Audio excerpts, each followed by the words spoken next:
സമാധാനം ജീവിതത്തിൽ ഉള്ളവനും ഇല്ലാത്തവനും ചെറിയവനും വലിയവനും ഒരുപോലെ ആഗ്രഹിക്കുന്ന ഒന്നാണ് സമാധാനം. എന്ത് തരം സമാധാനമാണ്? മനസമാധാനം. എന്നാൽ ഇതൊരിക്കലും നമ്മളെ തേടി വരുന്നതല്ല. നമ്മൾ തേടി കണ്ടുപിടിച്ച് നമ്മൾ സ്വന്തമായി ഉണ്ടാക്കിയെടുക്കേണ്ട ഒന്നാണ്. എങ്ങനെയാണ് നമുക്ക് സമാധാനം നഷ്ടപ്പെടുന്നത്?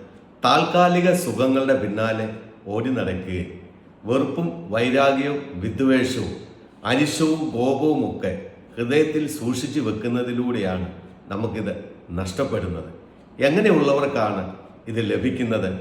ബൈബിള് നമ്മളോട് പറയുന്നു, ഭൂമിയിൽ സന്മനസ്സുള്ളവർക്ക് സമാധാനം സ്ഥാപിക്കുന്നവർ ദൈവപുത്രന്മാർ എന്ന് വിളിക്കപ്പെടുമെന്നാണ് രേഖപ്പെടുത്തിയിരിക്കുന്നത്. നമുക്ക് ഉള്ളതുപോലെ മറ്റുള്ളവർക്കും ഉണ്ടാകണമെന്ന് ആഗ്രഹിക്കുക. അപ്പോൾ നമുക്ക് സമാധാനമുണ്ടാകും. ഈ ഭൂമിയിലെ ഏറ്റവും വലിയ ഭാഗ്യവാൻ ആരാണ്?